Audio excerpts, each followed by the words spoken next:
أخصائية التجميل ليلى عبيد تدخل مملكة الجمال من بوابات العصور. نظافة البشرة، مين منا في يعيش بدون نظافة؟ كونوا معنا.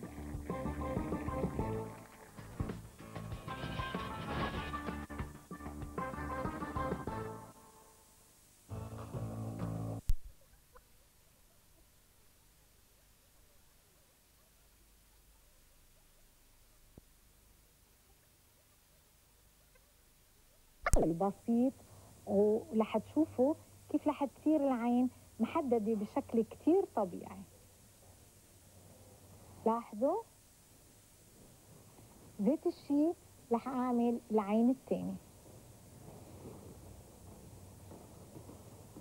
طريقة كتير بسيطة وسريعة لحتى تتبنيها وما تشغل. The U.S. election. Who will Americans choose to lead? Live from New Hampshire, the candidates debate head-to-head. And this time, the audience gets a say. See the Democrats on Monday, the Republicans on Wednesday. The issues, the candidates, the answers. Only on CNN.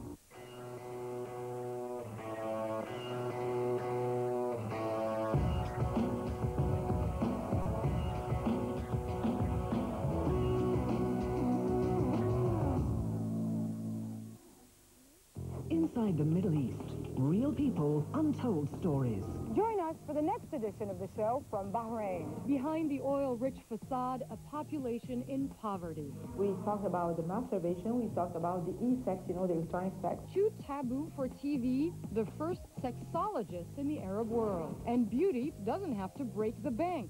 Loans for plastic surgery in Lebanon. Inside the Middle East, in association with Orascom Telecom, only on CNN.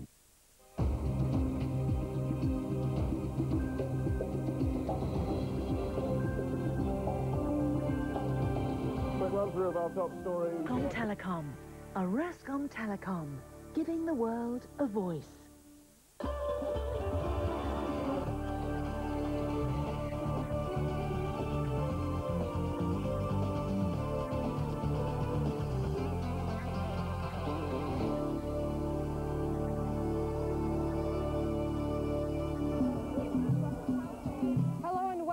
To Inside the Middle East, I'm Hala Garani in Manama, the capital of Bahrain. Well, it's a relatively cool and windy spring night in this Gulf country. Temperatures can certainly get a lot hotter than this. We're in the Bahrain Museum, an annex that is a cultural fair where families are enjoying an evening night out. There's cotton candy and things for sale and various stalls here and there. Now, if Bahrain is known for one thing around the world, it's that it is a very rich country. In fact, per capita GDP is one of the highest in the world, thanks in large part to the oil boom. But some people in Bahrain complain that there is a large portion of the population here that has not benefited from economic growth. A large portion of the population, they say, is hidden and not talked about. And that is the topic of our first story on Inside the Middle East. Take a look. The story for this edition of Inside the Middle East was supposed to be about poverty in the Persian Gulf. In a city like Manama in Bahrain, visitors usually see this: skyscrapers piercing the blue sky, expensive cars, once a year, the exclusive Formula One race on Bahrain's brand new racetrack. But drive out a few miles, and you sometimes see this: decrepit housing, run-down and dirty streets in mainly Shiite villages that have not benefited from Bahrain's economic boom. The plan was to report on poverty in Bahrain, but almost immediately it becomes obvious. This is a story about long-standing tensions between the majority Shia and the ruling Sunni class here. Inside this house, I talk with the head of a Shia family, who says two of his sons are unemployed. The presence of our camera gets everyone going. The mother chimes in, and then a young Shiite man, so candid in his tirade against the Sunni prime minister, I'm taken aback. How do you see your future? My future, it's like my present. That's what I think. So not good. There is no future. Khalifa bin Salman here in country, there is no future. Let him to listen, let him to know. What is this life? This is bad life, really it's bad life. We need something good for us. Now, are you afraid that if you say this and it appears on camera that... I don't care about them. Let him see anything what they want to see. If I have something want to do, I will do. I'm not afraid about it. Is it okay if we use this on TV? Yeah, of course you can put it in Bahrain channel also, no problem. Bahrain has been ruled by a Sunni monarchy for more than 200 years. First as a British protectorate, and since 1971 as an independent Gulf state.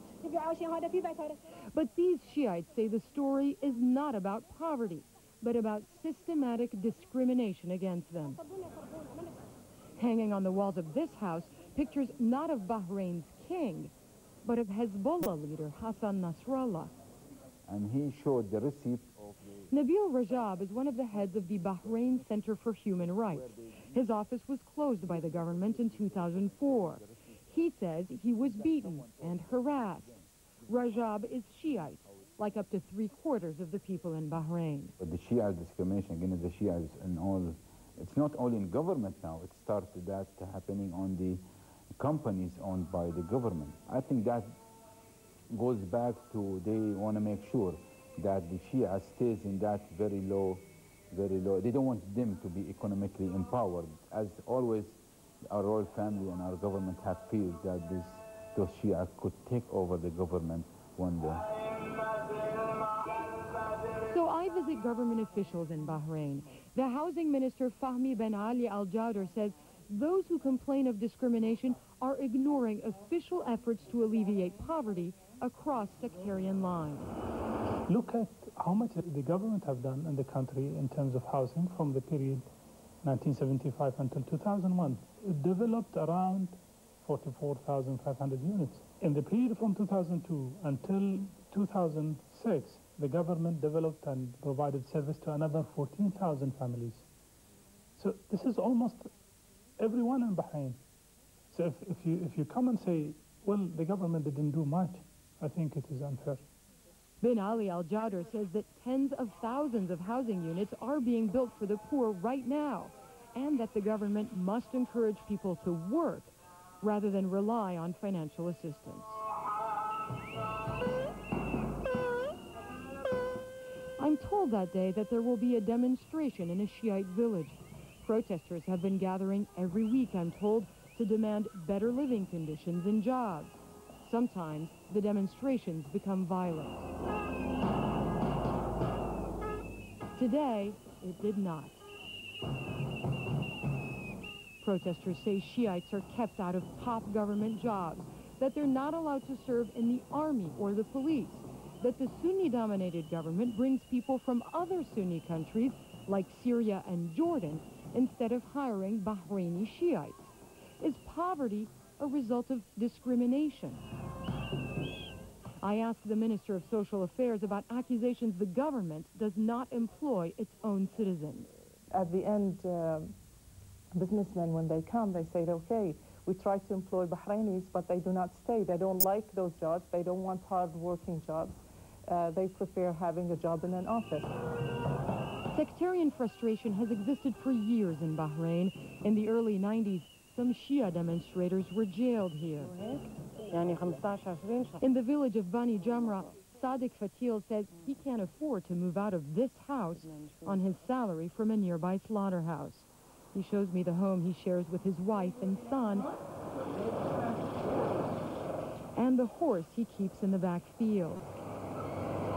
His family used to grow their own food here until, he says, land was reclaimed by the government to build real estate on the shore. On the way back to the hotel, we stop at a sports field in the village, shooting hoops with local kids on a broken basketball goal.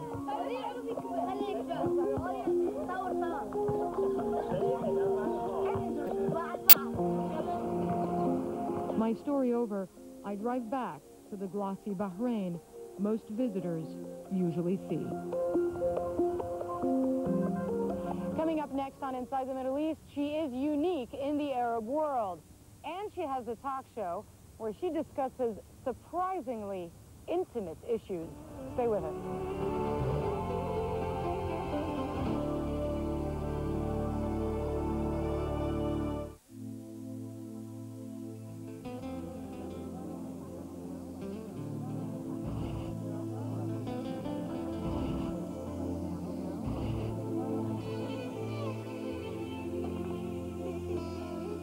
When the world calls, we listen.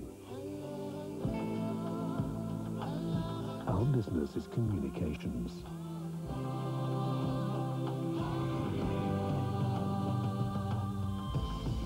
When the world feels like talking, we get a feel for what it wants to say. And then we help to give it a voice.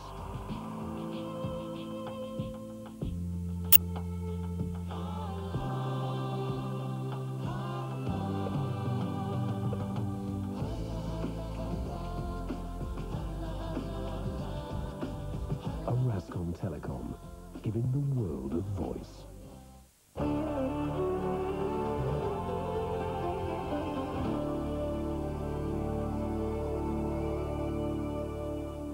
Welcome back to Inside the Middle East in Bahrain. Now here's an interesting combination. She's a conservative woman. She wears a headscarf, yet she discusses sex on a television talk show. Now Heba Khatib's program is raising eyebrows in a society not usually accustomed to discussing intimate affairs in public. Anish Rahman has this story from Cairo. Sex. Don't be afraid. Join me to talk about sex without shame. It's called The Big Talk, a show all about sex broadcast all over the Middle East, with a veiled host who leaves little uncovered. We talked about the masturbation, we talked about the e-sex, you know, the electronic sex over the internet. We've talked about sex and Ramadan, you know, the holy month of Ramadan. Dr. Heba Khatib's been dishing out sex advice on TV for almost a year now, and in that time, her popularity surged throughout the region. Given the topic, it is a surprise success to some, but to Dr. Khatib, that she would one day get here and bring the Middle East with her was never in doubt, when 5 years ago, she decided this. I have to be the first sexologist in the Arab world. Not because of the challenge of this being not there, you know, no, that didn't cross my mind, but I was interested because, well, I told myself, well, I can help people. At the time, Dr. Khatib was studying forensic science, but while writing a dissertation on sexual abuse, decided to switch gears to a field she knew nothing about, a field the Middle East had never really broached, the study of sex. It was no easy choice. When she first opened her clinic 5 years ago in Cairo, it was a mess. I was receiving like 1 or 2 patients per week. Now, thank God, well, I'm booked like for 3 months. In fact, these days, Dr. Khatib can't seem to get a break from a public that can't seem to get enough. In addition to her clinic, her TV show, and her own website, Dr. Khatib is a frequent guest on other major talk shows, here recently fielding questions from around the Middle East. The first caller is Mohammed from Saudi Arabia, asking whether masturbation impacts sexual performance. Dr. Khatib's answer is, in short, yes.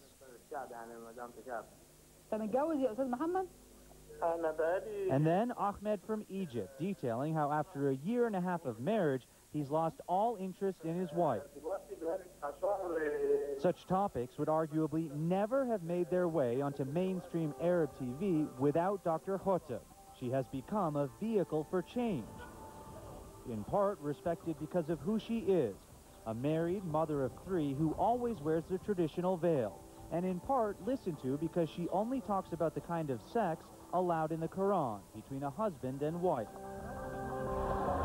As we hit Cairo streets, it quickly became clear that that decision was a big one. We are an Islamic society, and a program like this one is one of awareness, nothing more. It's enlightening. She doesn't do anything that is obscene or immoral. I followed up with Dr. Heba on the net because she's respectful of our religion. I sent her questions and she answers quickly. Sex is still a very sensitive topic in this part of the world. And getting people to talk on camera about it is never easy, because until recently, it was almost never spoken of. In public schools, do not do that at all, and not with parents. No, I've never talked to my parents. Public displays of affection are still frowned upon. Even the younger generation, like student Amr, dare not challenge social conventions. If anyone's going to do anything sexual, then it's going to be really, like, you know, in the hidden, and no one would show it, and no one would talk about it. Which is why Dr. Khoteb is trying to get everyone to start talking. Not just married adults, but parents and children. With so much sexual content out there for everyone to see online and on TV, the suggestion that kids don't know about sex gets even her daughter laughing. If you would imagine that your son or daughter still doesn't know anything about sex, well, I think this is a big dream. Yes, it's an illusion. You're laughing too, huh? It's illusion, it's not real. When do you think she'll be old enough to watch your show? Maybe when she's gonna be like 15, something like this, 15, 16, not afterwards. And I'm always, even on air, I'm always asking everyone having a 16-year-old son or daughter to, well, bring them over and let them sit with you and watch. Dr. Khoteb is forcing change in a region that rarely changes quickly. And when it comes to talking sex in the Middle East, there is still a long way to go. In the final minutes of her guest appearance, Dr. Khoteb was asked how ignorant people are here about sex. Sexual ignorance has reached almost 95%. So it seems that we are almost all sexually ignorant. True. And with that ignorance comes pressure to be conservative. Finding a couple holding hands is still an exception to the rule, and for students like Amr, still a big decision. We were talking about the fact that if it's possible to hold hands with your girl on the street or something like that, and they were like, are you crazy? That's impossible. But for Dr. Khoteb, there is no regret and no turning back. The mother of my girlfriend, and when she first knew that I'm working upon this career, and it's like 5 years before, she just looked at me, oh my God, are you teaching people how to sleep with each other? You know? And what did you answer? I said, yes, I do. And this is the truth. Yeah. Okay, and I'm very proud of doing this. As a first in the Arab world, Dr. Khoteb showing no sign of backing down. In fact, she's just signed with a new production company to host a new TV show, which she promises will push the sexual envelope even further. For Inside the Middle East, I'm Anish Rahman in Cairo.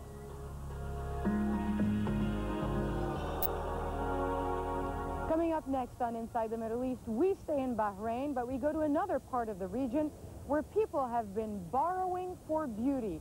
Bank loans for plastic surgery. Stay with us.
MDK, the Middle East Steel Professionals.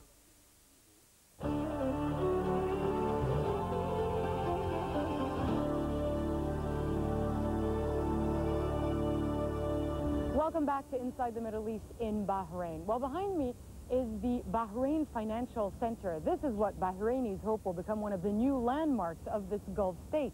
It just opened. Well, Bahrain is one of the centers in the region for money transactions, of course. Now, the banking industry is also relatively strong in Lebanon, and you could call it the changing face of banking there. The First National Bank in Lebanon is offering loans for people who'd like to have some plastic surgery done. Ever since the offer was advertised on television and billboards, the center has been flooded with 200 calls a day. Our Bureau Chief Brent Sadler has more.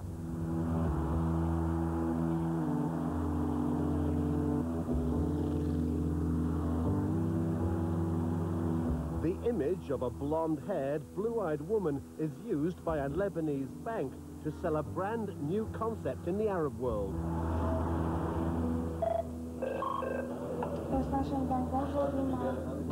Personal loans for plastic surgery are on offer from a Beirut call center. Business is booming. First National Bank there, bonjour. Before it was more of a taboo, you know. People thought that if you do plastic surgery, then it's odd. Now it's a common event. So widespread in Lebanon now that 18-year-old Rawan Latif, a university student, is about to become one of the bank's youngest customers. She doesn't like her nose much and wants plastic surgeon Edward Abdelnour to change it. You point with me what bothers you in your nose. Here. And I need to push it from here. Push it from here? Yes. And the tip to be just sitting up a bit like this, yeah? And a bit smaller from here, just a bit from here. Rawan is copying her mum, Shadia. Now, your mother had this operation done. Yes. What was wrong with her nose? Everything was wrong with her nose. This is true? Did you think everything was wrong with your nose? Yes. It's Shadia who takes on the bank loan, but Rawan has promised to pay it back once she graduates and starts to work. Beauty is the key of the woman to succeed in her life. Many Arab women and a growing number of men have taken the plunge after watching this top-rated Lebanese satellite television show called Beauty Clinic. Rawan Latif's aunt Zalfa started the ball rolling in her family, appearing on Beauty Clinic, counselled and sculpted for all to see by their favourite surgeon. 10,000 hopefuls tried to join the reality TV makeover. Leila Obeid is the show's creator and came up with the idea after running a real-life beauty clinic for 30 years. I am for naturality is beauty, with no plastic surgery, and I am with so much plastic surgery that gives naturality. Plastic surgery is becoming so accessible in Lebanon and so affordable that some are worried.